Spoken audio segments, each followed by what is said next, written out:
Ya estaba yo, ya me iba a meter al laboratorio del grupo 13, pues si me falta platicar con ustedes. Se me fue el avión muy feo.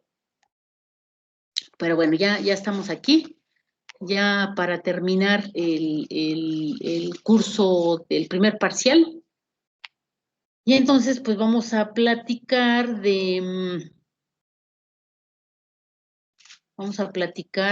la última parte de la clasificación de González Ochoa, que son estos hongos oportunistas. Y dentro de estos, pues están dos, los tres son muy importantes, pero los dos que vamos a platicar, pues son de suma importancia por la presentación en primer nivel de atención y Pneumocystis jirovecii por la asociación con VIH cuando llega a la fase de SIDA. Entonces son temas que no son difíciles, como bien vieron. Entonces vamos a empezar con candidiosis. Y al decir que son oportunistas, pues ya consideramos que son agentes biológicos que por sí mismo no expresan factores de virulencia y que por lo general van a tener la capacidad de mantener una asociación de tipo comensal, ¿verdad? Hablando de cándida. Ahorita que platiquemos de neumocistis, pues es otro rollo y todavía se desconocen muchas cosas de él. Y entonces en esta candidiosis, pues, o candidiasis, también es correcto decirlo, estamos ante un cuadro infeccioso de origen endógeno, porque les digo que sabemos que es parte de la microbiota. Hay muchas especies de cándida, pero la que está más frecuentemente asociada a la patología, pues es Candida albicans. En algunas series mencionan hasta un 85% de los casos de este tipo de micosis, de las candidiosis, es ocasionada por Candida albicans. Y en esta imagen les puse una muestra nada más de lo que puede ocasionar y cómo lo asociamos más bien a factores en el huésped más que al hongo, ¿sí? Porque esta, pues obviamente es parte de la microbiota y no solamente de las mucosas del tracto eh, digestivo, empezando por la boca, desde la faringe, la boca, la orofaringe y todo el tubo digestivo está colonizado por cándida, al igual que la piel, y esto pensando en los cuadros clínicos que ocasiona Candida albicans. Entonces, esta imagen, la primera, la de abajo, es de un bebecito que tiene una candidiosis oral o candidiasis oral, también conocido como muguet o algodoncillo, que es relativamente frecuente que vemos en los niños pequeñitos. En la de arriba, pues es una persona ya mayor, de mayor edad, pero también tiene sus plaquitas ahí blanquecinas adheridas, que es lo que nos habla de la presencia de este hongo. Y en los dos observamos el proceso inflamatorio en la parte debajo de estas placas, sí, porque el mecanismo patogénico indirecto nos va a explicar el porqué de esa hiperemia, de ese edema y sobre todo el dolor que ocasiona el crecimiento de Candida albicans, no solamente a nivel de la boca, sino también a nivel genital o en el tracto digestivo y en la piel, ¿no? También es una posibilidad de esta candidiosis. Entonces, se considera que esta en todo el mundo la vamos a encontrar, pues es un hongo, una levadura endógena, pues todo el mundo la tenemos, asociada a enfermedades, la más frecuente, obviamente hablando, cuando decimos candidiosis estamos hablando de ese oportunismo, ¿verdad? Recordar esto que va a ser parte de nuestra microbiota y que dado esto, es fácil el diagnóstico, pero el diagnóstico clínico, pero el diagnóstico laboratorio tendremos que hacer la asociación de lo que está reportando el laboratorio con el cuadro clínico del paciente, considerando esto de que es parte de la microbiota. Dentro de las infecciones de hospital, pues aquí también tiene un papel muy importante. Son personas que tienen algún padecimiento que van a estar hospitalizadas y esto repercute en el estado de ánimo y que además los vamos a someter a algunos procedimientos y estos procedimientos pues pueden tener que ver con la introducción de cargas mayores de estos levaduras. Y en forma iatrogénica, o iatrogénica desde el médico como de la inconsciencia y responsabilidad de las personas de tomar antibióticos no prescritos por un médico, incluso hasta a veces por un médico, mal prescritos, y que utilizamos o antibióticos muy fuertes o que utilizamos antibióticos por mucho tiempo. Todo esto asociado al cambio de la microbiota residente, de la microbiota normal, porque este cambio de la microbiota va a modificar y va a permitir que haya el sobrecrecimiento de estas levaduras que normalmente se encuentran. Entonces ahí hay que tener cuidado.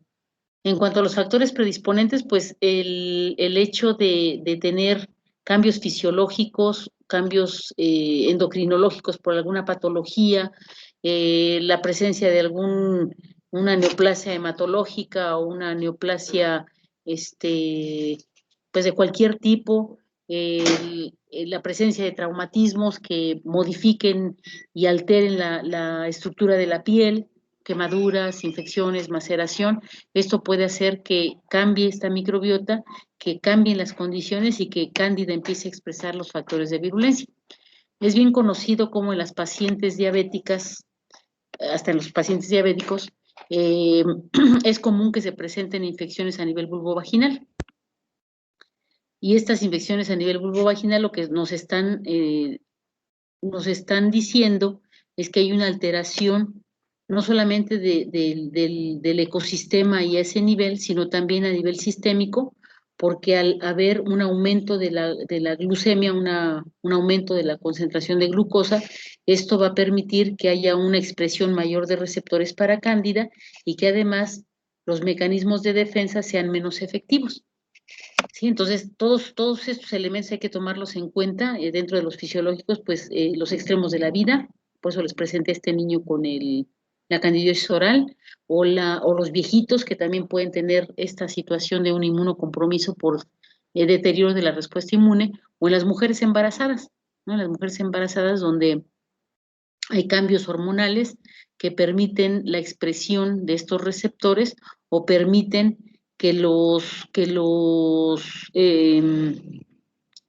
¿cómo podemos decir? Que por la presencia de hormonas en la mujer embarazada, esto aumentara las concentraciones de glucógeno. Y entonces, pues obviamente todo esto va a permitir la proliferación de Candida albicans. ¿Sí? Entonces, tomar en cuenta cualquiera de estos factores que pudieran deteriorar la respuesta y permitir una presentación de oportunismo por Cándida. Aquí también entran los pacientes desnutridos, los pacientes alcohólicos, los pacientes que abusan de las drogas por vía parenteral, por la introducción a través de jeringas infectadas. Entonces, todo esto puede ocasionar esta presentación. Bueno, esto ya se los comenté. En los pacientes que tienen algunos procesos debilitantes, también esto del uso por mucho tiempo de anticonceptivos orales, porque esto, al haber un mayor contenido de estrógenos a nivel vaginal, esto hace que el cándida pueda unirse con mayor efectividad a las células epiteliales. Entonces, tomar en cuenta todo esto. Bueno, el uso de jeringas no estériles, en el caso de los adictos a drogas por vía parenteral, o el hecho de los procedimientos que les comento que podemos hacer a nivel hospitalario cuando no hay una buena asepsia y ponemos un catéter, por ejemplo, y podemos meter inóculos de cándida que pudiera estar en la piel, e incluso les digo esto hablando a nivel nosocomial, porque pues esto va a aumentar la posibilidad de presentación o de que pueda estar en contacto con él, ¿no? Bueno, este es de Bonifaz, haciendo estos factores predisponentes asociados a los diferentes lugares que tiene que ver con lo que les dije. ¿Sí? También ahorita en la clasificación vamos a ver cómo en las infecciones sistémicas, estas infecciones a nivel pulmonar o a nivel digestivo, van a estar asociadas obviamente con un inmunocompromiso mayor, igual las infecciones a nivel ocular, como es la endoftalmitis. No solamente Candida albicans está asociada como agente etiológico a estas infecciones endógenas de tipo oportunista, sino también ya reportan la presencia de otras especies, como son esta Parapsilosis tropicalis glabrata, que tienen importancia en cuanto a la frecuencia, pero sobre todo porque se ha visto resistencia a diferentes medicamentos antimicóticos.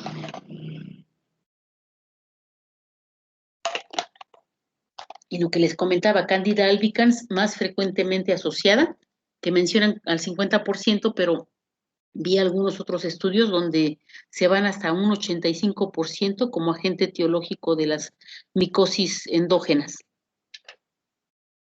Glabrata, este es un dolor de cabeza a nivel nosocomial. Esta glabrata no es capaz de formar tubo germinativo y es una forma como se puede detectar. Y importante a nivel hospitalario y también ha desarrollado resistencia a diferentes antimicóticos, sobre todo a los azoles. Cándida, como parte de la microbiota, pues sabemos que se encuentra en forma de levadura. Y estando en esta forma de levadura, sabemos que se va a multiplicar o a reproducir a través de la formación de blastoconidios, es decir, ese chipotito que les decía y se va creciendo, ¿verdad? Entonces, cuando se encuentra así como levadura, va a ser reconocida como parte de la microbiota y no va a ser atacada por la respuesta inmunológica. Pero cuando empiezan a expresarse estos genes que le dan la facilidad de cambiar a la forma filamentosa, entonces ahí es donde la respuesta inflamatoria se empieza a desarrollar, ¿sí? Entonces es este dimorfismo lo que va a iniciar el cambio con una respuesta inflamatoria sobre la presencia de estas hifas o pseudohifas. Esto creo que es muy importante y ahorita que analicemos los factores de virulencia vamos a ver cómo va, y la patogenia sobre todo, cómo va eh, expresándose todo esto de manera que produce daño no solamente por el mecanismo patogénico directo, sino más importantemente por el mecanismo patogénico indirecto. Y se ha conocido, se ha descrito que hay tres genotipos, A, B y C, y el B es el que tiene mayor virulencia o que tiene mayor capacidad de expresar estos factores de virulencia. Y esto con base a cómo actúa la fosfolipasa y la aspartilproteasa.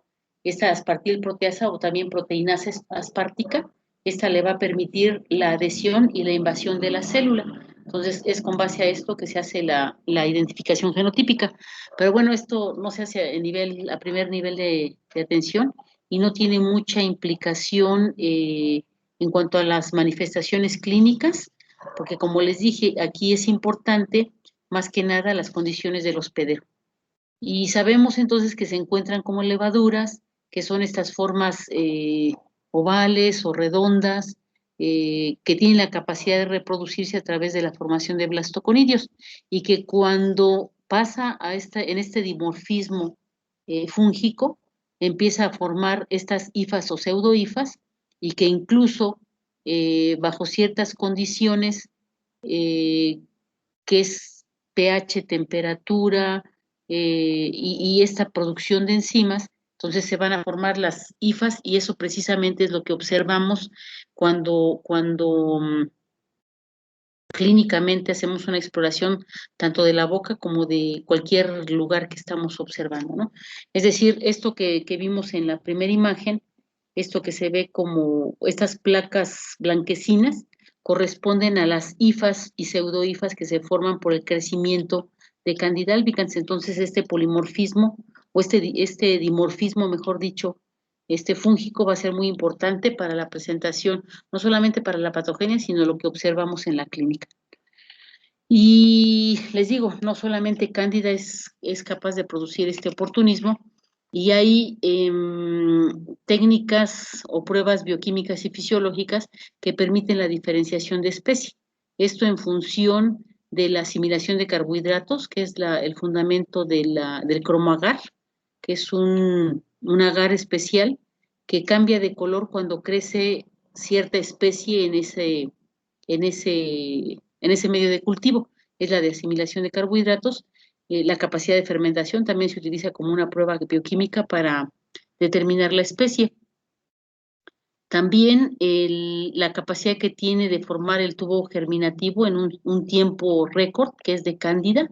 Otras levaduras pueden formar esta filamentación o tubo germinativo, pero bueno, glabrata no, glabrata es la que no tiene esa capacidad y es como la identifican además de la fermentación y asimilación de carbohidratos, y esto es una prueba fisiológica que se hace para la determinación de la especie, ¿sí? No solamente llegamos hasta el género, porque estamos diciendo que es parte de la microbiota normal. Ahora, en la célula de esta levadura tiene una pared que está formada por glucano, mannano, y en la parte más externa están estos complejos glucoproteicos, que son las manoproteínas. Estas van a ser importantes para la adhesión y también para como evasores de la respuesta inmunológica, ¿sí? Que son factores de virulencia estructurales. Esa sería la estructura. Y ya dentro de los otros factores de virulencia, que son los no estructurales, pues está la capacidad que tiene de adaptación. Ahorita les decía que la microbiota residente, la microbiota normal, mantiene a raya o mantiene en equilibrio a los ecosistemas y también por la producción de bacteriocinas y el ocupar un receptor. Entonces, esta levadura se puede adaptar fácilmente a los cambios de pH, por ejemplo, a los cambios de temperatura y precisamente estos cambios en el ecosistema del pH, la temperatura y los cambios de la microbiota es lo que le va a permitir el expresar los genes que van ¿cómo se dice? Los genes que al ser expresados, van a dar pie a los factores de virulencia para que se lleve a cabo la patogenia. ¿Sí? Entonces, cuando se adapta por estos cambios que les estoy comentando, sea por la causa que me digan, sea de forma fisiológica, de forma inmunológica, de forma endocrinológica, por la presencia de sustancias que inmunosuprimieron ahí al sistema inmunológico, entonces se expresan estos genes, se producen estas enzimas que le van a permitir el unirse y el poder invadir a las células, y una serie de adhesinas que le van a permitir la unión a estas células epiteliales a partir de la fibronectina que se encuentra ahí, esta matriz extracelular de las células epiteliales. Al igual, empieza a producir las enzimas y tiene todas estas enzimas, ya les había dicho de la aspartilproteasa, esta le permite invadir junto con la fosfolipasa, la lipasa, queratinasas y hialuronidasas. Estas van a ser invasinas que le permiten la introducción a la célula o a la matriz extracelular de forma que empieza a germinar, se empieza a formar este tubo germinativo y a partir de este tubo germinativo se da el dimorfismo, es decir, empiezan a formarse estas hifas o estos micelios o pseudomicelios que dan esa transformación y que de esta manera es reconocida como extraña en el hospedero donde se está desarrollando esta multiplicación. Y estas queratinasas van a ser muy importantes porque ya vieron cómo Cándida también puede producir infecciones cutáneas, entonces tiene esa capacidad de unirse y de invadir al queratinocito porque tiene estas enzimas que se lo permiten. El otro factor de virulencia es la capacidad que tiene de formar esta biopelícula, que esta biopelícula son una serie de sustancias poliméricas que secretan cada uno de los individuos, es decir, estas levaduras que van formando las hifas y pseudohifas empiezan a secretar estos polímeros de manera que forman este biofilm, esta capa, que les va a permitir defenderse de la respuesta inmunológica, que les va a permitir persistir en ese sitio porque están evitando la respuesta inmunológica, pero también está asociado esta producción de biofilm para la resistencia a los antimicóticos. Sí, esto tiene que ver esta producción del biofilm como un mecanismo para evadir esta muerte por los antimicóticos. Comentábamos que tiene estas glucoproteínas en su pared, estos manoproteínas, y entonces estas manoproteínas lo que hacen es tener una variación antigénica, es decir, cambian la secuencia de los aminoácidos y de esta manera evaden a los anticuerpos que se formaron previamente. ¿Sí? Entonces, el dimorfismo, es decir, el cambio de levadura a la formación de hifas, la variación antigénica por estas manoproteínas que tienen en el exterior, las enzimas que produce para poder invadir a las células van a ser muy importantes para estos primeros pasos para los pasos de la patogenia, la adherencia, la evasión de la respuesta, la colonización que se va a dar porque le da tiempo para seguirse formando estas hifas y pseudohifas y la invasión de las células. Aquí están los otros factores de virulencia que no les comenté, de esta estructura de la levadura que después expresa la formación o el cambio a la forma filamentosa.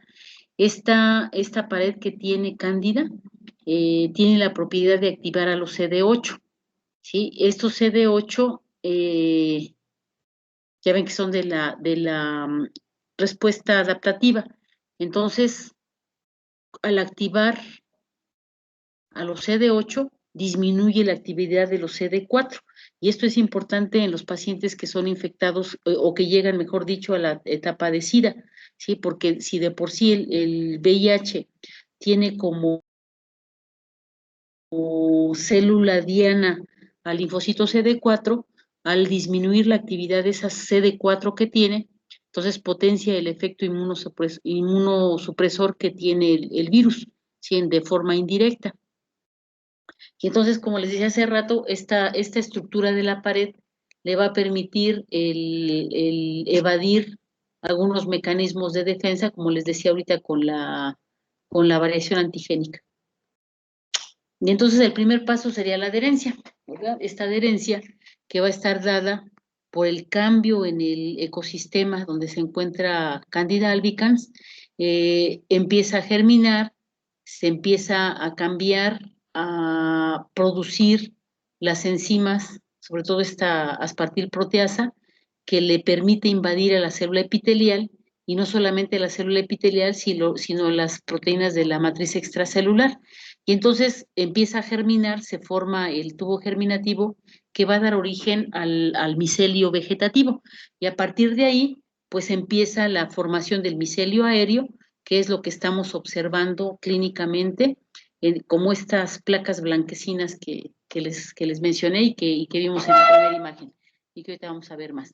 Entonces, esta adherencia se lleva a cabo por estas enzimas, la unión a la fibronectina, y la producción de estas enzimas, la aspartil proteasa, la fosfatasa, las lipasas, dependiendo de qué sitio está, se está multiplicando, las queratinasas, la hialuronidasa, y entonces de esta manera invade y empieza a crecer el micelio vegetativo para después ser el micelio aéreo que vemos en esta imagen de una microfotografía electrónica.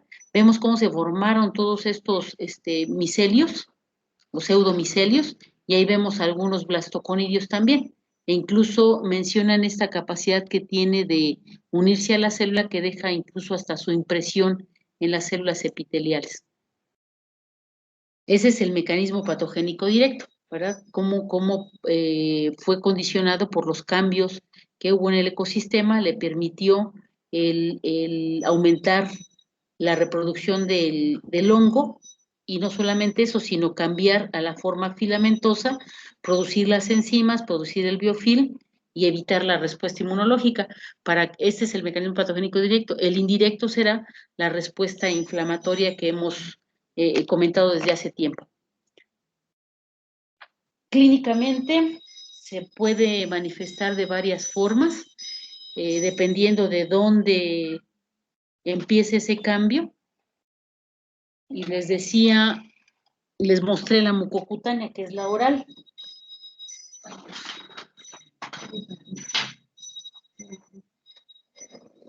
Sí, la mucocutánea, que es la oral. Otra mucocutánea, pues es la vulvovaginal, que también va a ser muy, muy importante y muy frecuente.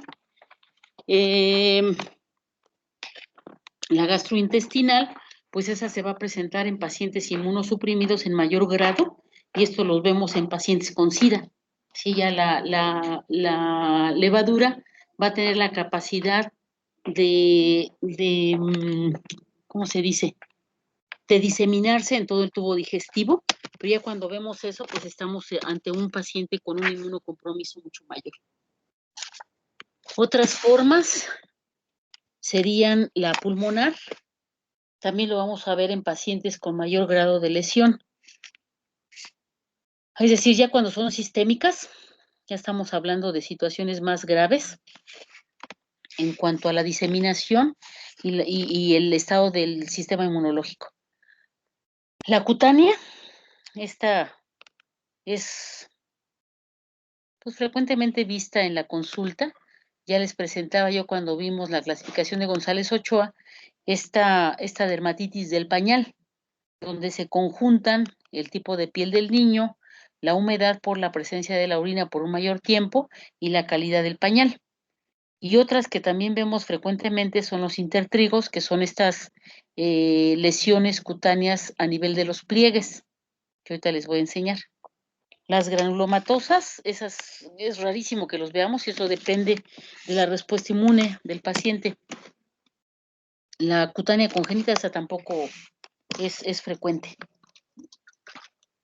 Estas sistémicas, las que son infecciones a nivel de sistema nervioso central o a nivel de corazón, o las candidemias, que se les conoce como fungemes, que es la presencia del hongo en sangre, y no solamente eso, sino que empieza a haber una respuesta inmune.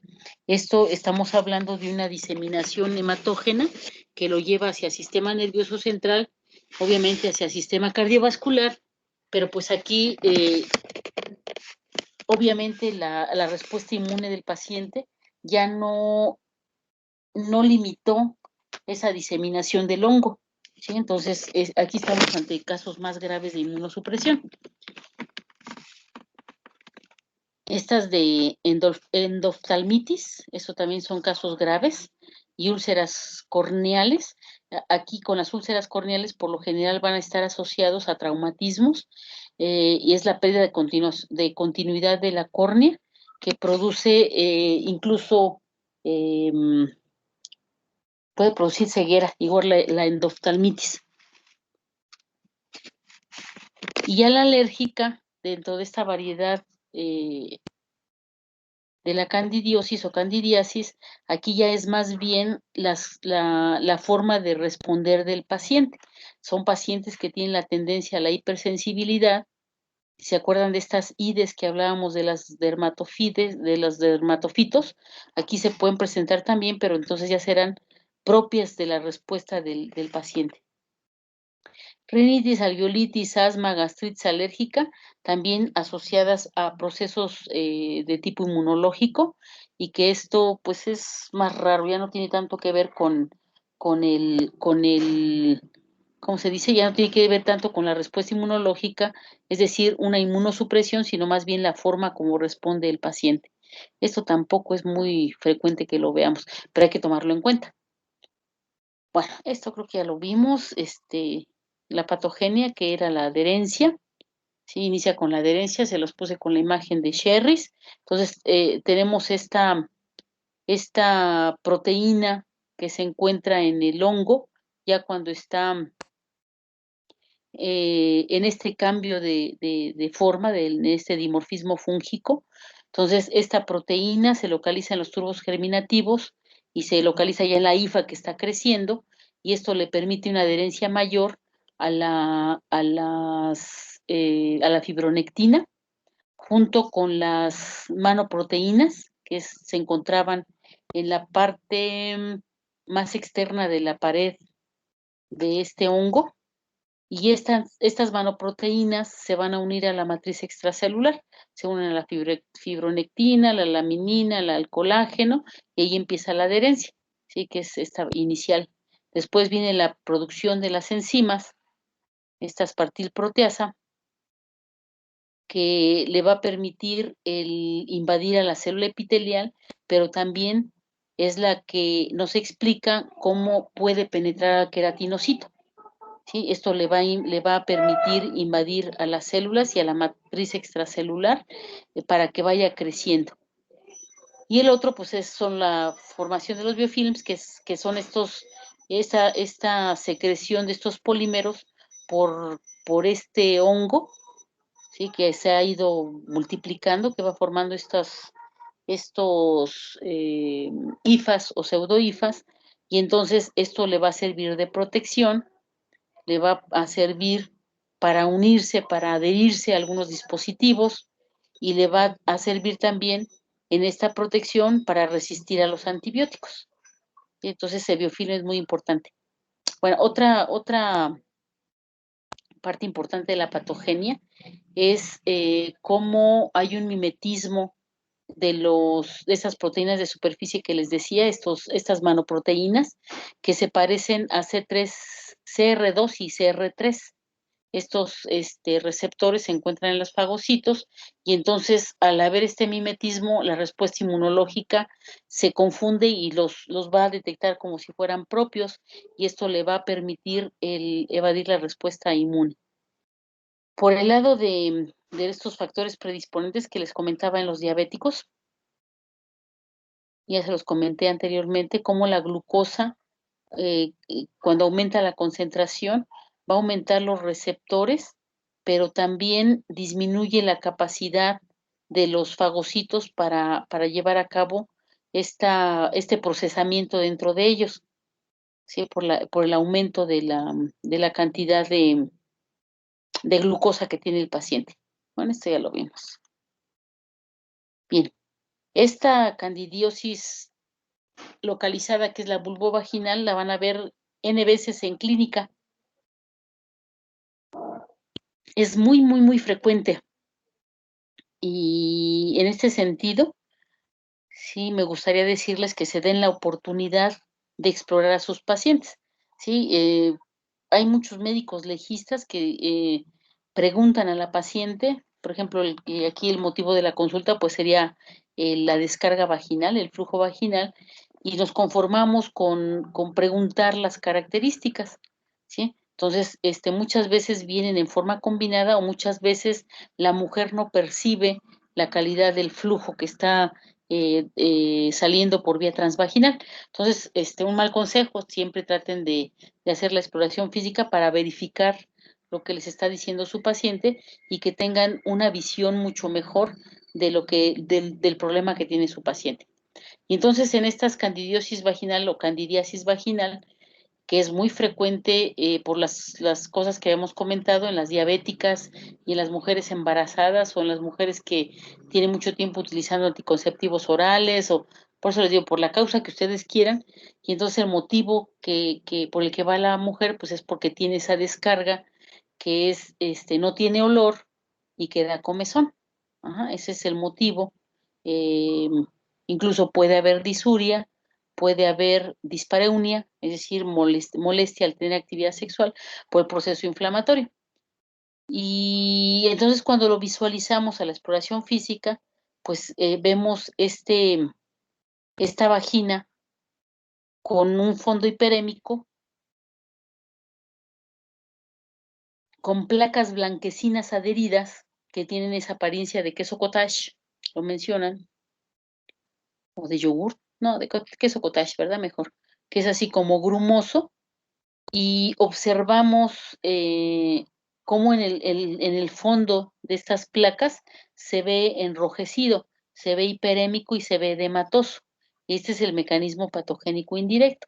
Es decir, conforme el hongo se adhirió, invadió, se empezaron a presentar la producción de interleucinas proinflamatorias primero, y después, obviamente, la respuesta adaptativa.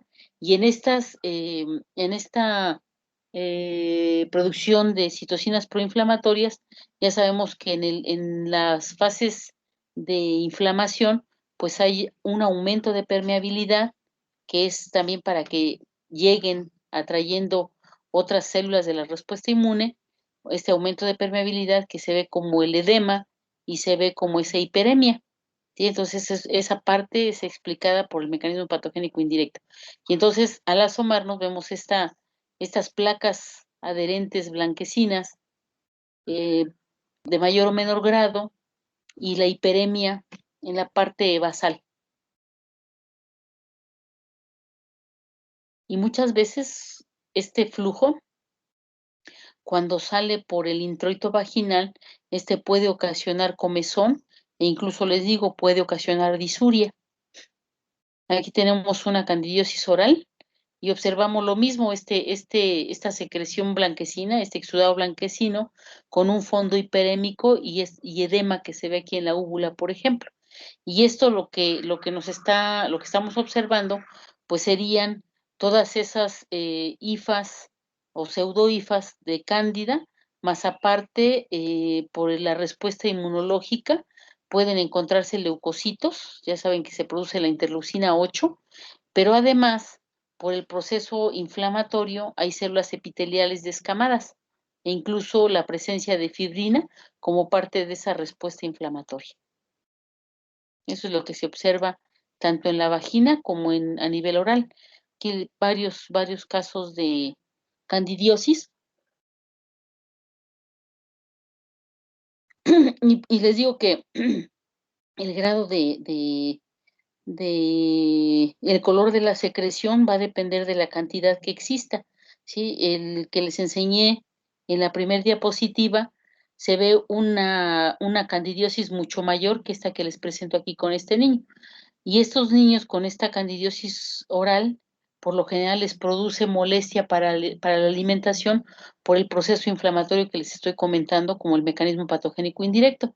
Y entonces incluso hasta babean, porque no pueden tragarse ni su saliva por el dolor que produce esta multiplicación de cándida en la boquita y ese crecimiento de las hifas y pseudohifas.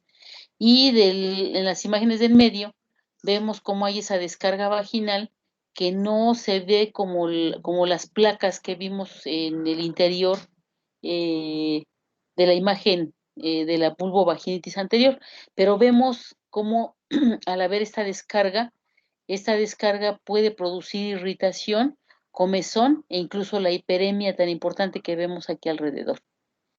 Y el género masculino no se salva de esto lo vemos mucho en clínica, sobre todo en los pacientes masculinos diabéticos mal controlados.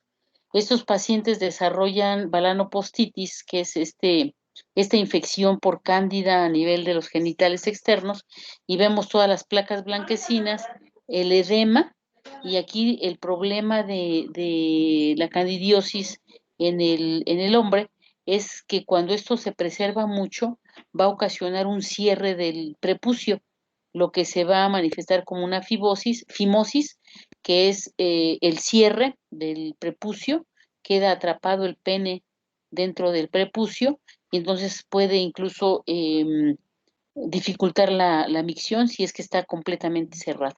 Y obviamente, pues, dificulta la limpieza, ¿verdad? No lo podemos retraer y terminan finalmente en procesos quirúrgicos en donde se hace la circuncisión, abriendo, liberando el prepucio y quitando todo el prepucio redundante que existe, ¿sí?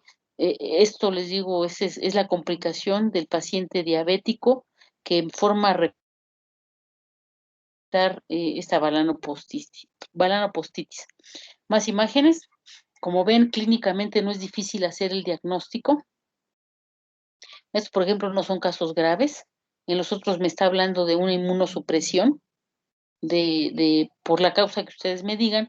Y aquí estamos viendo en otro grupo que son los niños, como este conjunto de factores que les decía, el uso del pañal, la humedad ocasionada por la presencia de orina en forma eh, por más tiempo, ¿sí? Porque la mamá no lo cambió, y sobre todo cuando cambien de pañal, de marca de pañal. Hay algunos pañales de de menor calidad que hemos visto más asociados a esta presentación, ¿sí? Es decir, el niño que usa pañal no siempre va a tener esto, pero cuando se presenta tienen que preguntar la calidad del pañal, qué tipo de pañal están utilizando. Y casi siempre coincide con el cambio de marca de pañal. Esta de aquí, pues es una cutánea, empezó como mucosa y siguió como cutánea.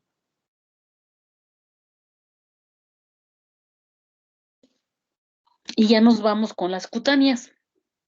Y esas cutáneas, pues obviamente ya estamos en otro sitio anatómico en donde observamos cómo los pliegues formados por las mamas o aquí en el caso del escroto o entre los dedos, esa es la que se le llama candidiosis intertriginosa. Y esto va a estar dado por la humedad y maceración que hay en estos sitios.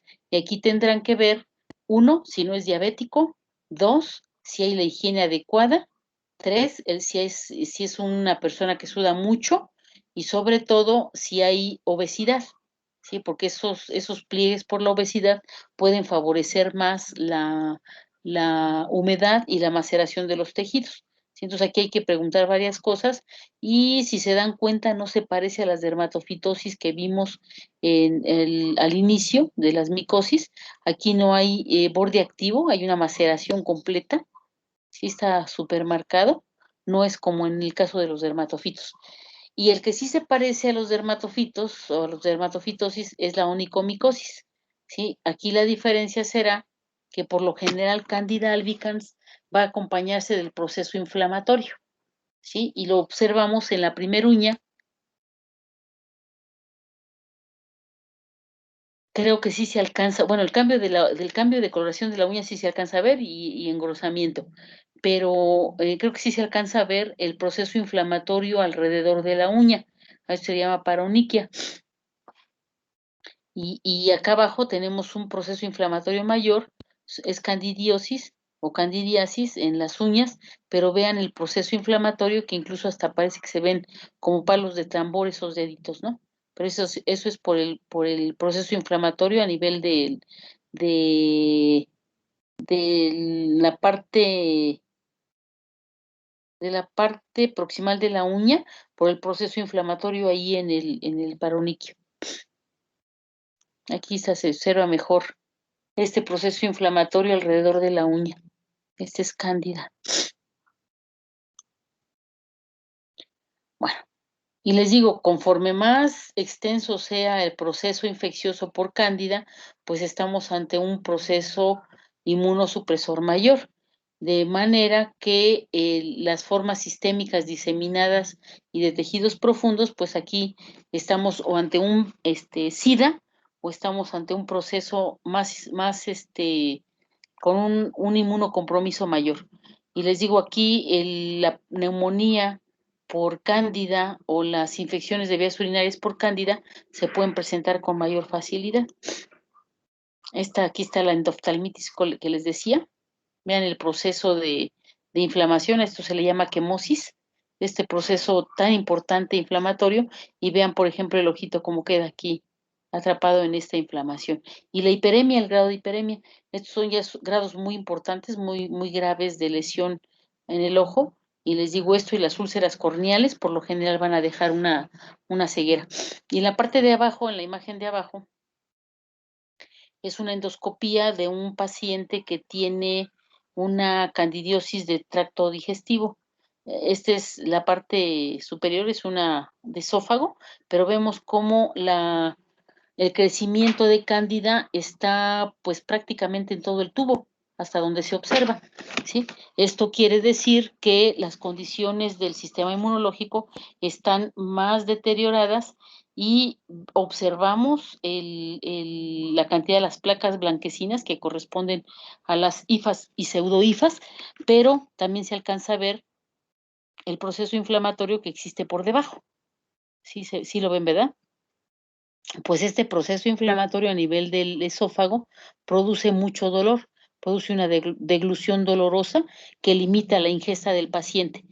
Y peor aún, conforme va evolucionando, este proceso inflamatorio puede llevar a la formación de úlceras y estas úlceras se pueden perforar. Entonces, pero esto pasa en pacientes ya con un grado de inmunocompromiso mucho mayor. Bueno, entonces la forma como se manifiesta, su asociación con la respuesta inmunológica, y aquí el diagnóstico va a ser muy importante. Y el diagnóstico, pues, va a depender del sitio de donde se esté, presentando la infección, que puede ser a nivel de la boca, a nivel de la vagina, a nivel de pulmón, que sería expectoración, a nivel de sistema nervioso central, que sería una meningitis, ahí sería líquido cefalorraquídeo, o si mi paciente está ya tan deteriorado que tiene una fungemia, si esa fungemia se acompaña de una respuesta inflamatoria, es lo que sería parecido a las septicemias. Ay, Dios, ay, perdón, me salí. A las septicemias. Y entonces tenemos que hacer, y las infecciones de vías urinarias, ¿sí? Porque ahí tengo que determinar si se trata de un hongo o se trata de una bacteria para orientar mi tratamiento. Y aquí el examen directo sería uno. De hecho, hoy en el seminario vamos a ver el diagnóstico micológico y nuestro ejemplo a seguir sería una vulvovaginitis por cándida para el diagnóstico por levaduras. Y van a ver cómo aquí se toman 3 hisopos, uno de los cuales es para el examen directo, el examen en fresco, para llevar a cabo una tinción. La que más se utiliza es la tinción de Gram, para observar estas formas de hifas o pseudohifas que estamos viendo en esta parte. Sí, aquí hay otra de hifas, que es cándida, y observamos algunos blastoconidios. El otro hisopo va a ser para el aislamiento, el cultivo en agar dextrosa saburó, que les digo, clínicamente es muy fácil ver que se trata de este hongo, pero necesitamos llegar al género y especie para poder determinar que sí es Cans, que es esta levadura que tuvo la oportunidad de crecer y de presentar estos factores de virulencia que estamos comentando. Y entonces se hace el aislamiento en esta dextrosa saburó con técnica de estría cruzada para ir disminuyendo la carga, iba a decir bacteriana, la carga del agente biológico, y se lleva a cultivo, perdón, a incubación por 3 a 5 días, y después de esto se hace la determinación de la morfología macroscópica, y se ve como la parte del extremo superior izquierdo. Vemos cómo ahí está la técnica de estría cruzada, cómo vamos disminuyendo la carga para que al final me queden las colonias aisladas y poder, a través de la descripción, identificar a la gente.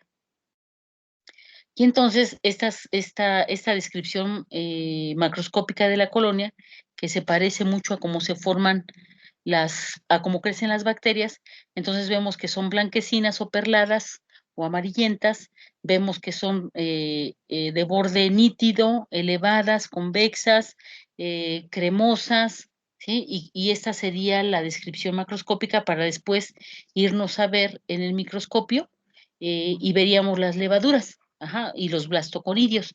Entonces, con esto estamos llegando al género, pero no llegamos a la especie.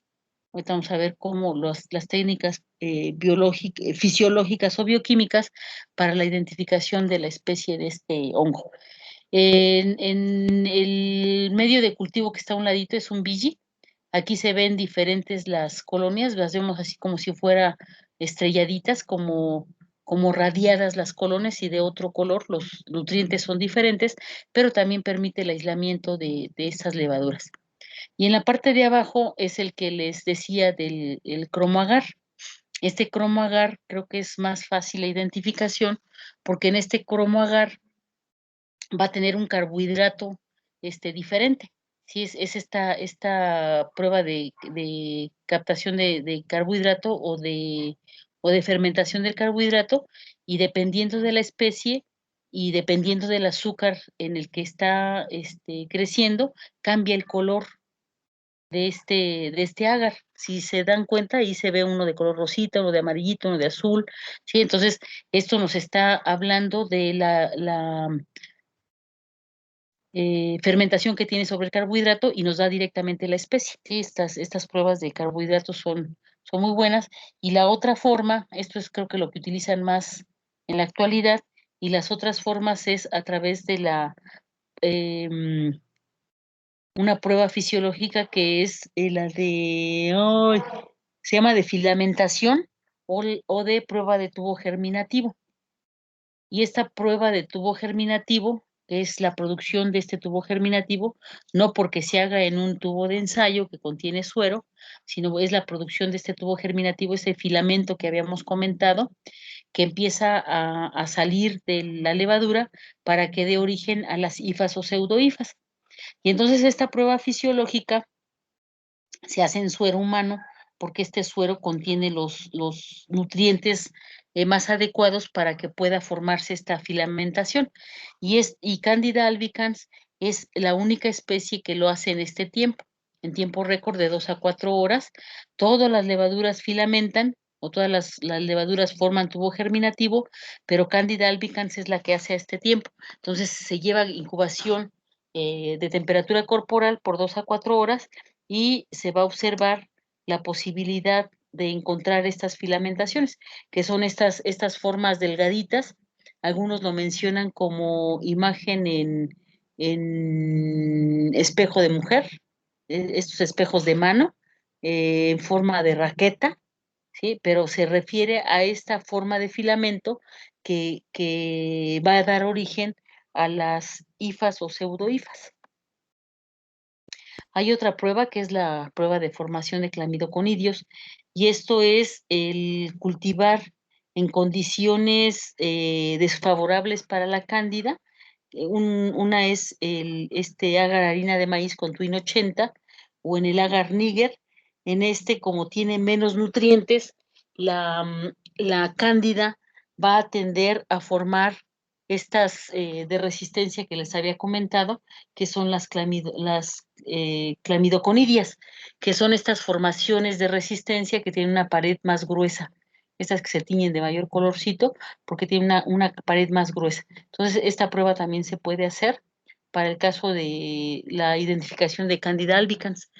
Esta imagen, vemos cómo se está formando este, este tubo germinativo, y la que se ve del lado derecho, está la bolita con el filamento apenas inicial, es por eso que dicen que parece un espejo de mano, un espejo de mujer, un espejo de mano de mujer, ¿sí? Porque es el palito y la bolita, ¿no? Redondito.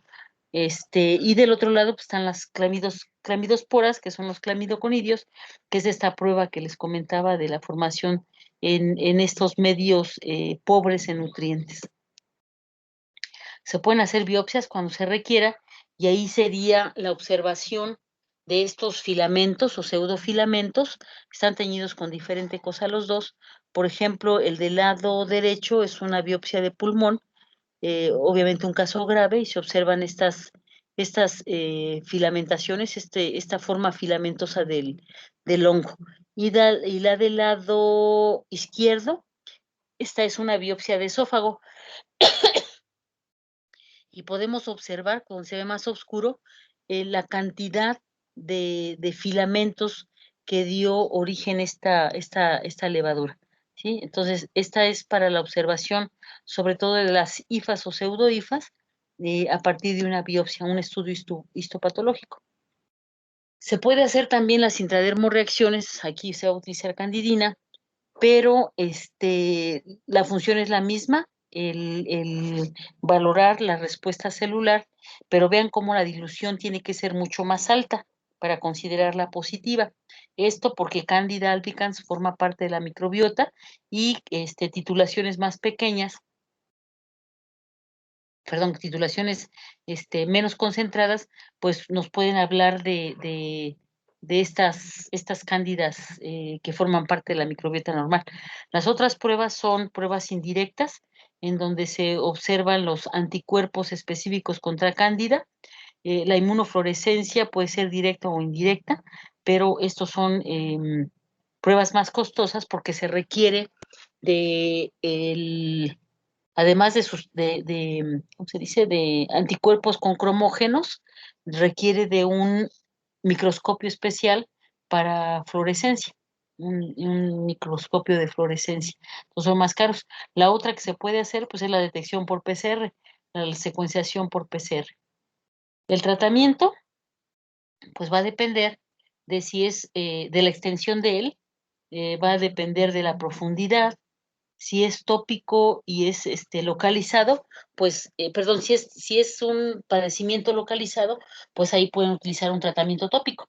Puede ser a través de ungüento o a través de gotitas. La nistatina hay en gotas, esa se utiliza o se puede utilizar para la micosis o candidiosis oral, o pueden ser óvulos, ¿sí? Los medicamentos, pues hay el miconazol viene en crema, también lo encuentran en óvulos, el clotrimazol también viene en crema y en óvulos, el ketoconazol también hay en crema y en óvulos y en tabletas. La nistatina no se absorbe, hay en óvulos y hay en gotas, y esto pues obviamente será para situaciones localizadas y superficiales. Sí, estamos hablando de la micosis oral, de la micosis vulvovaginal, a lo mejor de algún intértrigo, que sean superficiales. Ya en casos más extensos, crónicos, rebeldes a tratamientos, o en el caso de la onicomicosis, pues aquí sí será el uso de los azólicos por vía oral. La prevención, pues, va en función de los factores de riesgo, el control de los factores predisponentes, porque si no controlamos lo que dio origen a ese descontrol, pues obviamente va a seguir pasando. Por ejemplo, un diabético, si está mal controlado, pues necesitamos llevarlo a un buen control para que desaparezcan estos cuadros. Un paciente que presente, no sé, un intertrigo o una onicomicosis, pues el manejo de el controlar o disminuir el sumergimiento de las extremidades, de las manos, por ejemplo, por el trabajo, a lo mejor el uso de guantes o algo que disminuyera ese contacto con el agua, ¿no? Eh, También se menciona aquí el uso de acidificantes, ¿sí? Por ejemplo, el uso de colutorios o sediluvios, baños de asiento, ¿cómo se le dice? Los sediluvios, con alguna sustancia como vinagre o con bicarbonato, y esto modificaría el pH vaginal o el pH oral para que se deje de multiplicar Candida albicans y pierda nuevamente esos factores de virulencia. La otra, pues, sería, por ejemplo, en el caso de los pacientes que tienen algún problema con la dentadura o tienen caries o algún otro problema, pues se mandan el odontólogo, con el dentista, y se modifica el pH de la mucosa. En el caso de los pacientes con intertrigos o de la dermatitis del pañal, pues es modificar esas condiciones. ¿Sí? Entonces, modificar lo que se pueda. No sé si haya problemas. ¿Alguna duda con esta candidiosis? Creo que está sencilla, pero no sé si haya quedado alguna duda. Doctora, Mande usted. por ejemplo, el diagnóstico tenemos y sabemos que Ahí te me estás cortando. A ver. El es, diagnóstico, cuando sabemos que es localizado, cuando es un localizado, mm, se tiene que mandar, bueno, podemos mandar a hacer un cultivo o ya no es necesario. pues mira, clínicamente es muy fácil hacer el diagnóstico. Entonces, en primer nivel de atención no hay esa opción del cultivo. Casi siempre se hacen tratamientos empíricos con base a la clínica. Pero se ha llegado a dar el caso de cuando no hay una buena respuesta al medicamento o tienes duda diagnóstica, pues lo que más confundimos es el caso de cándida con dermatofitos. Entonces se mandan a segundo nivel, y segundo nivel sí tiene la opción de mandar a hacer los cultivos, ¿sí? Pero en la vida real, pues casi siempre lo hacemos de forma empírica.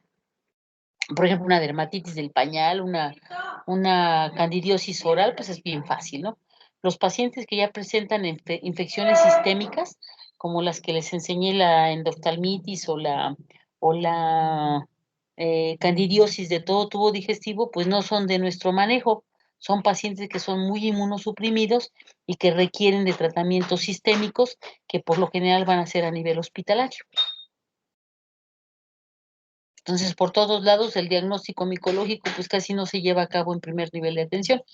La intención del seminario de hoy es precisamente que ustedes vean cómo se hace cuando se trata de un hongo filamentoso y cuando se trata de un hongo levaduriforme, ¿sí? Y eso lo van a aplicar en cualquier etiología que tenga estas formas, o levaduriforme o filamentoso, pero en la vida real casi siempre lo hacemos tratamiento empírico. Y ya tú determinarás si te conviene un tópico, de acuerdo a la extensión, o si te conviene un sistémico. Como les decía ahorita, con el caso de las onicomicosis, pues ahí pues tiene que ser sistémico. ¿Sí? Sí, doctora, gracias. No, ¿de qué, Carmen? ¿Alguna otra cosa? Si no, para irnos con Hirobeshi. Yo, doctora. ¿Qué pasó, Nancy? Bueno, en el caso de que se presenten niños por lo del pañal, ¿quiere decir que también forma parte de la microbiota como tal en bebés? ¿O Sí, no? sí, no, acuérdate que cuando salimos del útero estamos en condiciones de contaminarnos con todo lo que existe en el medio ambiente y Cándida es parte de la microbiota de la piel. Entonces aquí, por eso les decía yo que tenían que evaluar todos los factores que se están asociando. Y les digo aquí, se llama dermatitis del pañal, pues porque precisamente está en el sitio donde se coloca el pañal. Y no todos los niños que usan pañal van a tener esta dermatitis. Es más, ese niño no toda la vida o todo el tiempo que usa pañal va a tener dermatitis. Sí, por eso les decía esta cuestión que es la suma de factores, como sería la humedad que es presente por la propia orina, es más, el pañal es caliente, ¿sí? Esto tan solo por el puro pañal, las propiedades del pañal, pero sobre todo el que dejen mucho tiempo el pañal con orina, ¿sí? Ya sabemos que la orina pues tiene cierta acidez y va a irritar la piel de un bebé que tiene una piel de por sí delgadita. Y la otra sería el cambio de marca, ¿sí?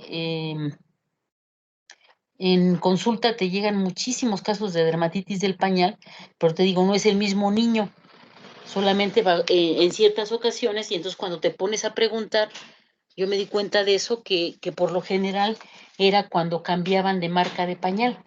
Sí, ustedes saben que no son nada baratitos los pañales y pues muchas veces la mamá, por ahorrarse unos pesos, pues compra pañales más chafas, ¿verdad? Y bueno, de lo que están hechos, poner lo mismo, y algunas tienen sustancias que son más irritantes para el bebé. Así como también vimos niños que toda la vida se criaron con pañales chafas, ¿no? Que compraban incluso en los sitios donde venden pañales americanos o pañales a granel y no presentaron esta dermatitis del pañal. ¿Sí me entiendes? Entonces, en esos casos, pues es tan fácil de llegar clínicamente al diagnóstico que pues le das la indicación, incluso si está ya en época de ir dejando el pañal, pues ir entrenando al bebecito, comentarle esta situación de la humedad, de la presencia de la pipí, para que lo modifique y utilizamos miconazol. Utilizamos ahí una crema en forma local para ir quitando ese hongo que proliferó a nivel del sitio donde se coloca el pañal. En el caso del muget, del caso de la dermatitis, de la micosis o candidiosis oral, pues eso también lo ves bien frecuentemente. Ajá, y te digo, aquí el problema es que el niño deja de comer porque produce dolor, pero es muy fácil quitarlo también, o sea, identificarlo y quitarlo es muy fácil. En el caso de la paciente que presenta vulvovaginitis, pues también es fácil identificarla y fácil el tratamiento, pero obviamente puede haber alguna ocasión en que requieras el diagnóstico por laboratorio y es importante que sepan cómo se hace, qué tienen que solicitar. Y pues aquí, les digo, es el pan de todos los días, no solamente en las diabéticas, sino también en las mujeres embarazadas o en las mujeres que tienen esta toma de anticonceptivos orales por mucho tiempo. Ahí sí. Y los diagnósticos diferenciales, ¿no? Ya vimos a tricomona, cómo tiene un tipo de secreción, nos faltan las bacterianas y muchas veces vienen combinadas las infecciones. Entonces, a veces tendremos que llegar al diagnóstico por laboratorio para la toma de decisión en cuanto a la terapia que vamos a darle a nuestro paciente. Y les digo, los otros, cuando se presentan ya en forma sistémica, pues este paciente ya es inmunodeprimido y esos casi siempre se van a segundo nivel, pero obviamente es muy bueno, no como una papa caliente que ahí te va el paciente, ¿no? A segundo nivel, sino es bueno que lo manden con todos los elementos para que el médico de segundo nivel pues empiece el manejo o tenga que hacer un diagnóstico con mayores elementos de laboratorio. Sí, esto que les digo ya no es de nuestra competencia, no es para que como una papa caliente y te va el paciente. No, pues tenemos que mandarlo con todo lo necesario y con una muy buena nota que justifique el por qué estamos enviando a este paciente. ¿Sí, sí me entienden? Sí, doctora. Ok. Bueno, entonces si no hay otra, mande usted. ¿Qué pasó, Blanca? ¿Cómo se comportaría la dermatitis del pañal cuando se usan pañales de tela? Ah, ahí hay menos posibilidad. Ahí no hay bronca, la bronca es para la mamá que se la pasa lavando, ¿verdad? No, con el pañal de tela no hay ese problema, porque en el momento que se moja el pañal, pues la mamá se da cuenta y luego lo cambia, ¿eh? Entonces, aquí con el pañal de tela no hay problema. Por eso les mencionaba esto, que es una suma de factores para que se presente la dermatitis del pañal. Sí, ahí te das cuenta más fácilmente que está mojado el bebé. Y digo, no creo que haya una mamá sin corazón como para dejarlo todo el día con el pañal mojado, ¿no? Tan solo porque donde se siente, pues va a mojar. Ellas son extremos de mamá, pero no, con el pañal de tela no hay problema. Ay, pero yo creo que ahorita ya nadie usa pañal de tela, Blanquita. Bueno, es que salió como que ya empiezan a usar como pañales ecológicos y pues son de tela. ¿A poco? Eso sí no los conozco. ¿Pero qué tienen algún otro elemento? ¿O nada más es tela? Eso sí no lo he investigado bien, pero son como más gruesos, hasta parecen pañales desechables por la forma, pero Ajá. son de tela. Ah, caray, a ver, hay que investigar de eso, Blanquita. Aquí el problema, te digo, es de lo que está hecho el pañal. Ahí le ponen aromatizantes y le ponen secantes y no sé qué tantos productos químicos, que es lo que hace reacción con la orina del bebé. En una piel delicada, pues imagínate.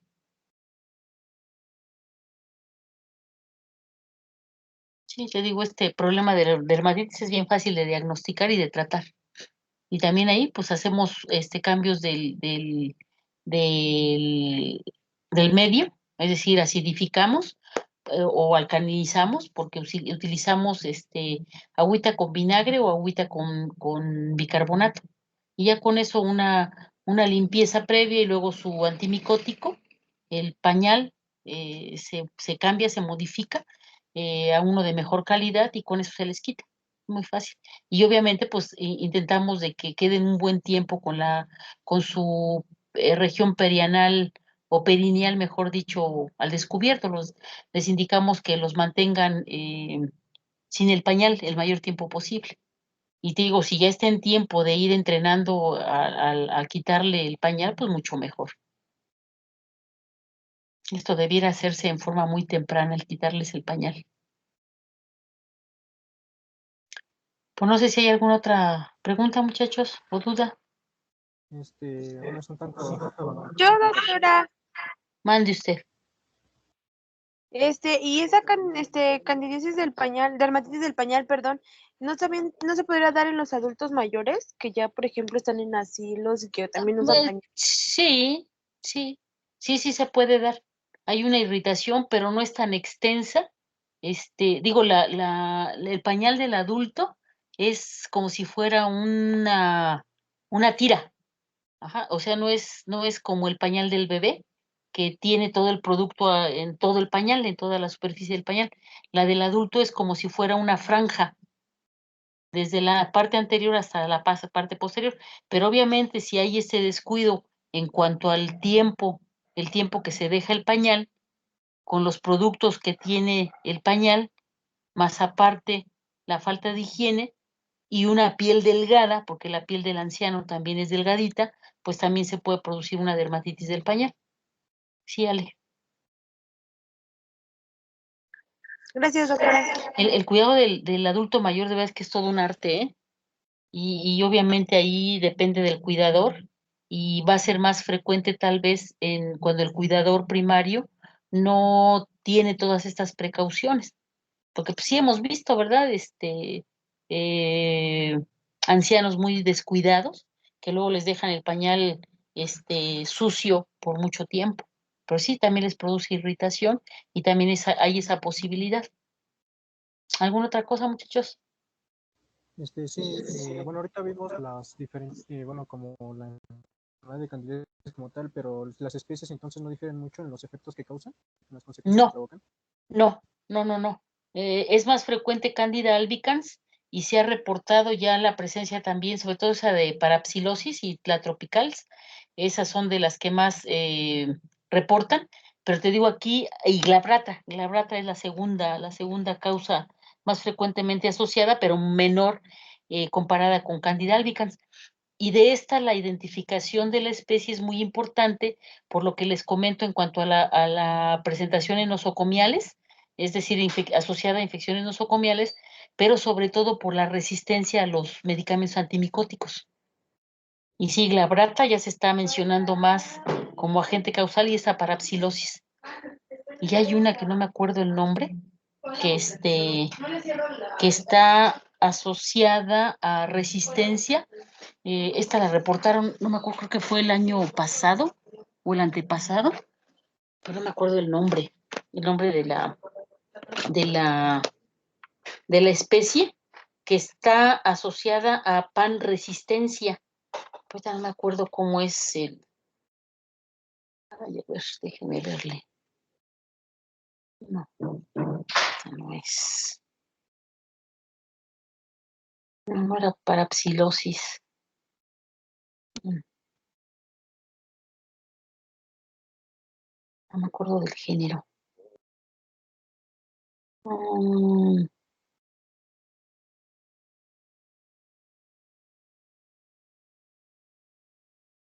Es más, hasta había yo bajado un artículo de esa especie, está muy interesante, ahorita no me acuerdo el nombre.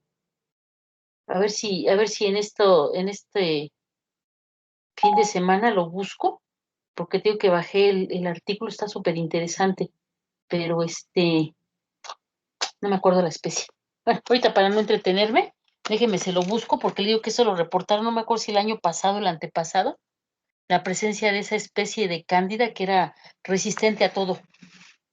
Pues ese es el problema, ¿no? ¿Con qué lo tratas si no tiene respuesta a ningún antimicótico? Pero se los busco, ahorita no me acuerdo el nombre, se los busco.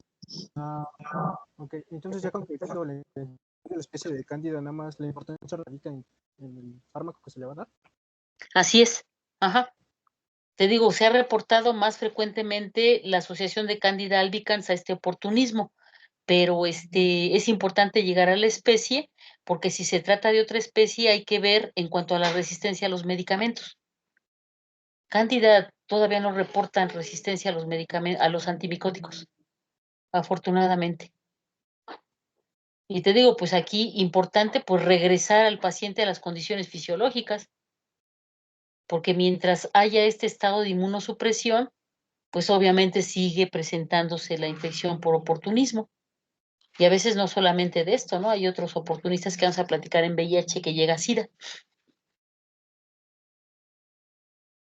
¿Va? Sí, muchas gracias. Ok, no, ¿de qué, César?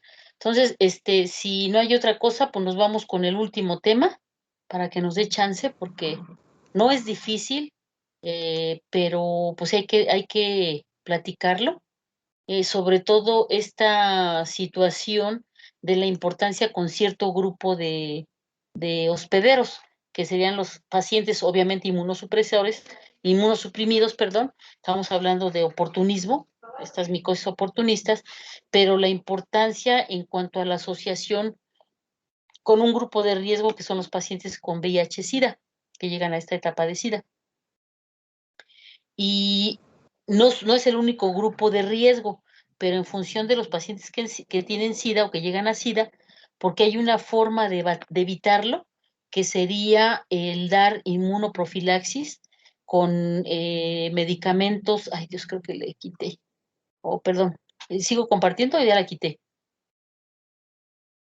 No, se está compartiendo. ¿Sí? Ay, Dios mío, me equivoqué. Dije, no sé qué hice. Oh, guau. No sé qué hice, algo le piqué aquí que no. Espérenme. Ay, entonces les decía que en función, no, déjenme quitarlo porque algo hice que no, creo que ahí está. ¿Sí, ya se ve? Sí, doctora. Se sigue viendo perfecto. Entonces les decía, la importancia de este Pneumocystis jirovecii está en función de este grupo de riesgo que son los pacientes que llegan a SIDA, aunque no es el único grupo que puede presentar una neumonía típica por este hongo en transición. Eh, y la importancia es el saber que se presenta en estos inmunosuprimidos, sobre todo en los pacientes con SIDA, porque hay una forma cuando son detectados como seropositivos, que es la quimioprofilaxis a través del uso de trimetoprim con sulfametoxazol en forma diaria, ¿sí? Por toda la vida, por toda su vida, pero a dosis bajita. Entonces, cuando se lleva a cabo esta acción profiláctica, el paciente con SIDA desarrolla con menos frecuencia la neumocistosis. Entonces, esa es la importancia de esto que les comento, de la asociación con SIDA, pero sobre todo el reconocimiento del paciente que está infectado con VIH para poderle dar la quimioprofilaxis. En el otro grupo de riesgo, que son los inmunocomprometidos por otras causas, no sé, cáncer, cáncer en general, neoplasias hematológicas, diabéticos, alcohólicos crónicos, desnutrición, em, todo este otro grupo de inmunosuprimidos en general, ¿sí? Pero en el paciente con SIDA, les digo, esa posibilidad que tenemos de la quimioprofilaxis. Y por otro lado, se ha visto que los pacientes que presentan neumonía atípica por Pneumocystis jirovecii, esto prácticamente hay la asociación con SIDA, aunque el paciente no se sepa seropositivo a VIH. ¿Sí se entiende? Es decir, cuando una persona presenta una neumonía por este agente, entonces prácticamente este paciente se diagnostica con VIH y se tiene que hacer la detección por laboratorio del virus. ¿Sí se entiende? Entonces, esa es la importancia de la neumocistosis. Y además de que este hongo transicional, pues tiene características muy diferentes que pues en realidad no tiene mucho chiste su patogenia, pero aquí ha dado pie a investigación porque en esta transición, bueno, es más desde el nombre, desde el apellido, antes se conocía como Pneumocystis carini, incluso aquí Carlos Chagas lo describió e incluso pensaba que era un tripanosoma, pero conforme se ha ido en la historia estudiando a este hongo transicional, pues se ha visto que es algo muy diferente a este protozoario, pero incluso de inicio pensaban que era un protozoario por las formas que identificaban pues en los pacientes y en los animales de experimentación, que decían que tenían quistes, unos quistes que en realidad pertenecen a ascas que son como bolsas que contienen a las ascosporas, ¿sí? Que van a dar origen en su reproducción a nuevos elementos. Y entonces se decía que estos quistes contenían trofozoitos, que ahora se sabe que no son trofozoitos, que son ascosporas. ¿Sí? Entonces, tiene eh, ¿cómo se dice? Transición, y decían que era un protozoario, era un parásito protozoario, pero que tenía características de hongo, ¿sí? Y aquí les presento, por ejemplo, una tinción de una muestra biológica y observamos estos llamados quistes, y en el interior lo que contiene los trofozoitos son las formas tróficas. La clasificación taxonómica, pues no es muy sencillita que digamos, incluso tiene una parte de su ciclo, es por reproducción sexual, ¿sí? Entonces, pareciera un apicomplejo, pero en realidad tiene características de hongo, y entonces en esta determinación de si es un hongo o es un parásito, pues han investigado con biología molecular las características que lo van a ubicar como un hongo atípico, ¿sí? Y este hongo atípico que tiene estas formas tróficas dentro de un quiste o de una asca y ascasporas, este parásito, este hongo atípico, va a realizar una parasitosis extracelular. Este nunca se va a meter en las células, pero tan solo con pegarse ahí al neumocito es como va a ocasionar la enfermedad. Y ya investigando en la naturaleza, pues lo han podido detectar en diferentes sitios, en diferentes lugares y en diferentes climas. Entonces, por eso dicen que este hongo es ubicuo, que se encuentra en todos lados. Pero aquí la importancia es cuando este hongo se desarrolla en un inmunocomprometido, porque en un inmunocompetente puede entrar y no ocasiona ningún daño. La propia respuesta inmunológica, al entrar por vías respiratorias, o los macrófagos pulmonares se van a encargar de la delimitación de delimitar la diseminación del hongo. Aquí el problema es con ese grupo de riesgo que les comento. Y entonces es un hongo atípico, unicelular, que no es factible de cultivar, no se puede cultivar, incluso al ser un hongo, no crece en los medios habituales para hongos, ¿sí? Ahí no puede crecer, aunque se ha podido hacer crecer en forma temporal en cultivos celulares, pero no dura mucho tiempo en estos cultivos celulares.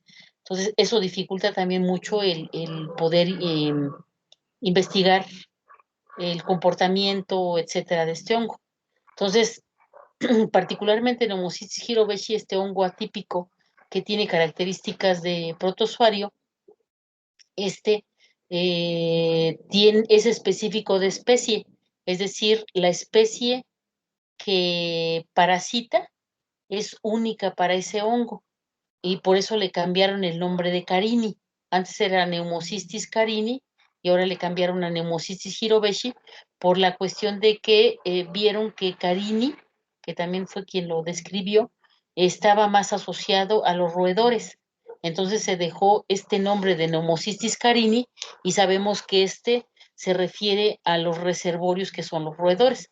Si decimos Pneumocystis jirovecii, estamos hablando que es del humano. Por eso se dice que tiene un marcado extenocenismo, porque es específico de especie. Es decir, al hospedero que parasita es único. Es decir, carini no nos infecta a nosotros, y hay muchísimos otros Pneumocystis que son específicos de otras especies. A nosotros nos interesa Pneumocystis carini, perdón, jirovecii. Entonces, este hongo decían que era un protozoario porque en el momento que sale del quiste, estos trofozoitos adquieren una forma ameboide, porque tienen lo que se llama pseudópodos, que por lo delgadito se le llama filópodos. ¿Sí? Entonces, por eso se creía que era un protozoario.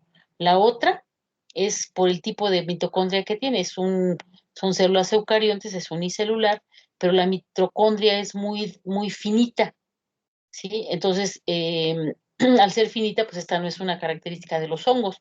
¿Se acuerdan que hablábamos de cómo los hongos tenían estas crestas aplanadas?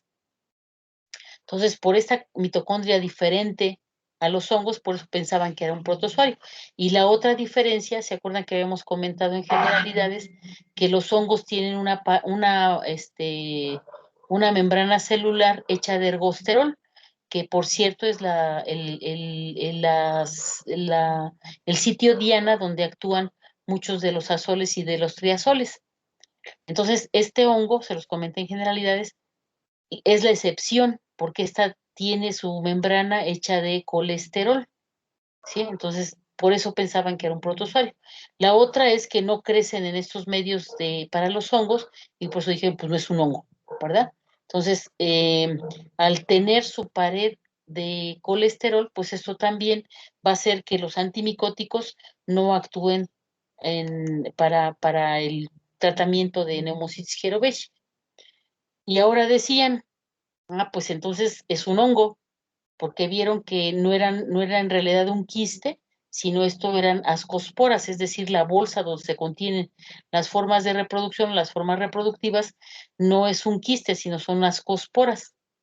Y dentro de estas ascosporas, pues no son en realidad trofozoitos, ¿sí? Asca se le llaman a la forma que contiene, ascosporas es lo que tiene adentro. Y decían que no era un hongo por la mitocondria, el tipo de mitocondria, y porque tiene muy poquitos organelos. E igual hicieron por estos métodos de biología molecular la determinación del RNA mensajero, y este se parece a los otros levaduras que ocasionan oportunismo, que es Candida albicans y Cryptococcus neoformans.